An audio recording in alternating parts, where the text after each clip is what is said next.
Hello and welcome to your Recipe for Financial Success with me, Emma, and my colleagues Becky and Julie. In each episode, we'll be bringing you a list of ingredients to help you cook up a storm and master methods to finesse your finances. We'll be helping you expand your repertoire and hopefully teach you a few new skills along the way. So, clear the counters and get your mixing bowls ready for today's recipe. Let's get started. In this week's episode, we're going to be straining through our holiday on a strawberry shoelace. As you're chuckling away to yourself there, Becky, why don't you start off by telling everybody about when we first arrived on our holiday? Well, it's a bit of an interesting story. So we arrive on Friday evening and the park that we were staying at were doing contactless check-in because of the coronavirus. So we went and checked in, all happy days. The lady on reception said to me, your keys and your welcome pack will be in your caravan waiting for you. So we merrily drive round to the caravan where we thought we were going to be staying, get out of the car, carefully check the map to check that we're walking to the right caravan, check the number on the front of the caravan. Yep, we're definitely at the right caravan. But the lights are on in the caravan and there's people already in the caravan that we're supposed to be in. So not quite what we were expecting. A double check of the map to make sure we were definitely in the right place. We double checked the map and yes, we definitely were at the right caravan. So we made our way back to reception, where we explained to the lovely lady on reception what had happened, and they managed to find us another caravan for us to stay in for the weekend, which was very nice of them. Indeed it was. So, Julie, do you want to tell us a little bit about what our holiday was and what we were actually doing? Okay, well, I guess a bit of background really. I've been going on sun holidays for years and years really. When I first bought my house back when I was 18 years old, which was a long time ago, I didn't have any money at all and wanted to go on holiday. And my mum was like, well, why don't you go on a sun holiday? And I'm like, well, what's a sun holiday? And back then it was you collected 10 tokens in January by buying 10 the Sun newspapers and cutting out the tokens.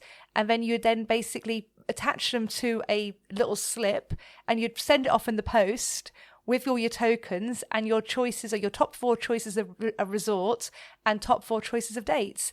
And then you'd wait patiently for your letter to come back in the post to tell you whether or not you've been successful and whether you'd got a holiday or not.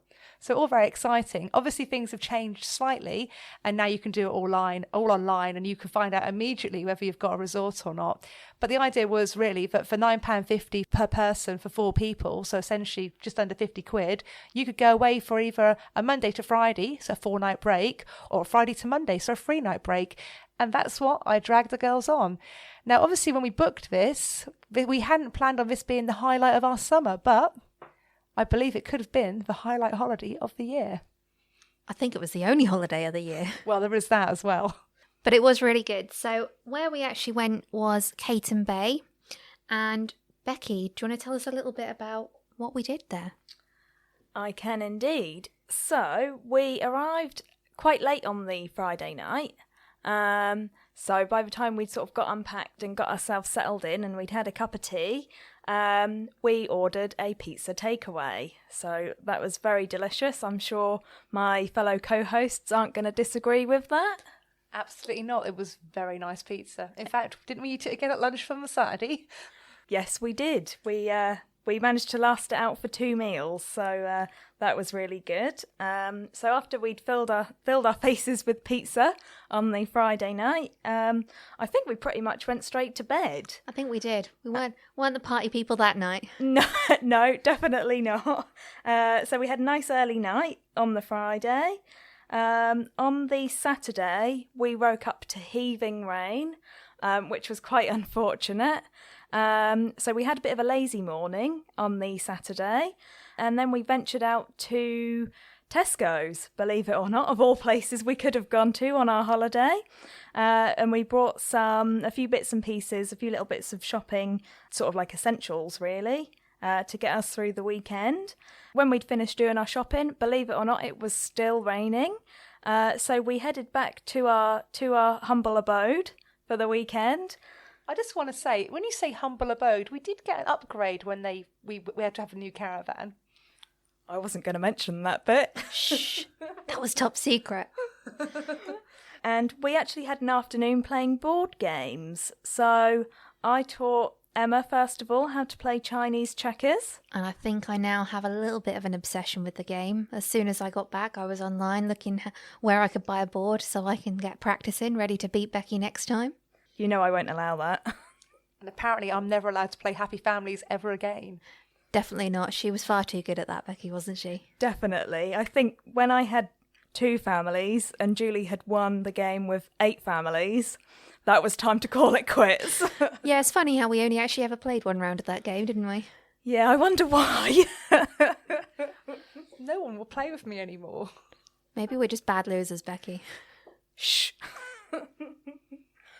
So we had a bit of a games afternoon on the Saturday, and then we got some tea from the restaurant on site, but they were very kindly did it as a takeaway for us. So we didn't even really have to leave the caravan, which was perfect for me, so because I didn't have to get dressed up. So no complaints there at all. An evening in our pyjamas. Indeed, a pyjama party. And I think on the Saturday afternoon we watched some very educational programmes, didn't we? We did actually, didn't we? There was one on Kaiser Wilhelm. Yeah. Excuse my bad German. And the other one was on Prince Philip. So, Indeed it was. We were very educational on our crazy Saturday night. On the Sunday morning, thankfully it had stopped raining. Hurrah! So we went for a walk on the beach to blow the cobwebs away. The beach was only about a 5-minute walk from our caravan, so that was perfect. So we went for a walk on the beach and blew the cobwebs away, which was very nice. And we even saw the helicopter come in, didn't we? I'm not quite sure what it was doing. We still haven't figured that bit out, have we? No. Fortunately, it didn't have to land on the beach, so hopefully whatever they were doing, it wasn't for any rescue mission or... It didn't have to help get you back up the hill, Becky, did it? No, I managed to drag myself up the hill. But I was puffing and panting when I got to the top. So let's move swiftly on. Sounds like a plan. So we stopped off for a coffee on our way back to our caravan because I felt that I'd earned it from my walk on the beach and back up the hill. And then we made our way into Whitby for the afternoon, which was very pleasant indeed. So we had a little potter around Whitby. We stopped off for some lovely fish and chips. We walked up the 200 odd steps to the Abbey. Then we sort of headed back to the caravan. Oh, Becky, don't forget the glass of Prosecco we had. I had forgotten. How bad of me. And a bit of people watching sat outside, of course. Of course, you know me. Then on the Sunday night, when we got back to the caravan, I think we had another game of Chinese checkers. We did, but it was all 3 of us this time, wasn't it? All 3 of us played. So we had a quick game of Chinese checkers, and then we went for tea again at the restaurant on the site where we were staying, which was very nice. So we did that, and then I think we pretty much had an early night when we got back again. So I think you've missed out a few things that we did in the evening, Becky. We, of course, had a few glasses of gin, didn't we? Oh, yeah. Well, after the Prosecco, I wasn't going to mention the gin either. I suppose it puts us in a bit of a bad light, doesn't it? But yeah, not the best. We had a few drinks, didn't we? Not too many, but a little tipple. Just a taste. So then on the Monday morning, we were up bright and early, and we actually sadly had to pack up and come home. So we came home via Flamborough Head, and then we made our way back to sunny Norfolk. Or not, as the case would be when we got home. We did well for most of the journey, though. It was only when we just got back, wasn't it? It was, yeah. Unfortunately, we arrived home to rain, but never mind. Never mind indeed. So you might be wondering what our lovely weekend away has got to do with money. I'm sure you're all thinking, well, that sounds great. But what does it have to do with money? I mean, have we changed from a financial services or finance podcast to a Becky, Julie and Emma's Holiday Weekends Away podcast. Well, that might be what you're thinking at the moment, but that's definitely not the change we've made. We're talking about holidays on a budget and how much this cost us. So you're going to have to keep waiting a little bit longer to find out how much these 4 days and 3 nights away cost us. We're going to tell you a little bit more about our holiday first. So Julie, do you want to tell everybody a little bit about what we took away with us to obviously try and make this holiday a little bit cheaper for us rather than spending money on things that we didn't really need to buy? Yeah, of course I can, Emma. So we took a few of the kitchen essentials, so tea bags, coffee, washing up liquid, hand soap, toilet rolls, because they don't get provided in caravans at the moment. Gin and tonic, obviously highly important items. Towels, tea towels. I'm trying to think what else we took away with us. Oh, sweets and biscuits and other... All the essentials. Yeah, all the essentials as well. So, but things that we had at home, we didn't have to go out and buy them specially. We just took the things we had with us, didn't we? Yeah, definitely. So it was all things that we already had that we took with us. So, and obviously the tea towels came home again and went in the washing machine and have been reused. Very efficient washing service there, Julie. Not going to lie, my things have only just come out of my suitcase. Oh, mine are washed and dried. In fact, I'm wearing my jeans today. I'm very impressed. So over to you, Emma. Do you want to tell us how much our weekend breakaway cost? So are we going to get a little drum roll here? So the grand total for our weekend away was £372.02, which worked out as £124 and a penny each. Don't worry, I'll take the penny. That's very kind of you, Emma. Thank you. So does that mean one of you owes me money? Probably. We'll sort it out, don't worry. So just to give you a bit of a breakdown of what these different things cost us. So the actual accommodation at Caton Bay cost £124.45.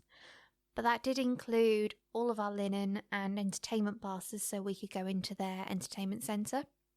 So we could have made it cheaper if we wanted to by taking our own linen. But obviously we thought a weekend away, special treat, we'd let someone else do that part for us. But that would have reduced it to £84.50 if we chose to do that. Julie very kindly drove us there in her little Ruby. And the fuel for the weekend cost us around about £50. That's about how much it cost to fill up your car, isn't it? It was about 1 tank of petrol. And much to my husband's horror, my car was actually a lot more efficient than what he thought it was going to be. Bonus. So we spent just over £10 when we went for our little shopping trip in Tesco's. Obviously, we could have made our weekend much cheaper if we'd have bought things and cooked meals ourselves. But again, a special treat. We still ate out and did things as well. So I'm going to kind of collectively tell you the rest. I don't think you need a breakdown of how much each meal cost. But in total, we spent £197.57 on food and drink. So over 50% of what we actually spent was on food and drink.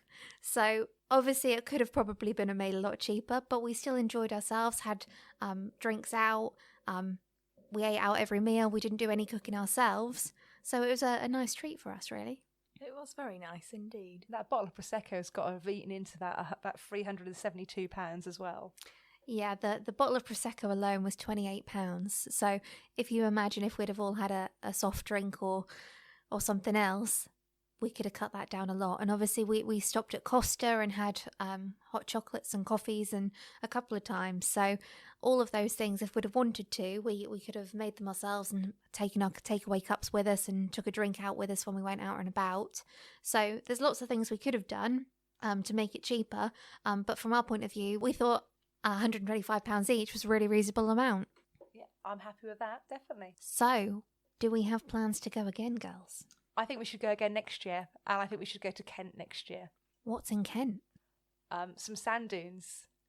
That sounds like a plan. If we can get Becky up the sand dunes, it'll be a good start. It's quite flat in Kent compared to Yorkshire, so we should be okay. That's okay then. So the Sun Holiday it normally comes out every January time, so it's a good time. So this isn't a plug for the Sun Holiday, and I do believe other newspapers have done them in the past, but I do believe that the Sun has been consistently the one who's done them over the years the most. But normally they come into the newspaper about January time. And once you've actually done one with them, you then get an email and a letter in the post, normally with a couple of tokens free. So it means you can actually get your holiday booked quicker than people who haven't ever done it before. So I know that I'll be booking again this January, and I think it's definitely worthwhile. In fact, I've got another one lined up in a couple of months' time. Oh, where's that one to? Cornwall. Cornwall. Very good. I included the heating in this one. Oh, bonus. We were plenty warm enough though, everybody. Don't worry. So it just goes to show that even if you're living on a budget and you don't necessarily have a huge amount of cash spare, that you can still go away, you can still enjoy yourself. Just because you are living on a shoestring, it doesn't mean that you can't make those nice trips away. I thought we were living on a strawberry shoelace, Emma. Well, same difference. And I think the other way you could also cut down is we've spent £50 on fuel. You could go nearer home. I know when I did my first Sun holiday, my first car was never going to make it out of the county, so I went to North Deans in Great Yarmouth. So those of you from Norfolk will know where that is, but it was just up the road. And the car made it, and obviously my fuel consumption was a lot less. It's a very good point there. And also, which we didn't use, which another thing we could have used at Caton Bay, is there was a public bus service just outside the resort, which would have took you into Scarborough or Bridlington, which are the nearest two towns. So again, we could have done trips out which didn't involve the car as well. Anything else you'd like to add today, Becky? When's our next game of Chinese checkers booked in? Well, if you're going to provide the board, as I haven't got mine yet, I'll play you tomorrow. Okay then. I think I'll leave you to it, unless anyone wants to play Happy Families. Definitely not. No! And with that, we've completed today's recipe. We hope you have enjoyed following along with us today and cooking yourself one recipe closer to a financially secure future. If you'd enjoyed today's podcast, you can head over to www.recipeforfinancialsuccess.co.uk, where you can find out more information and a full list of ingredients on today's recipe. For more hints, tips and tasters, find us on Facebook at Your Recipe for Financial Success. Thank you for listening and see you next time.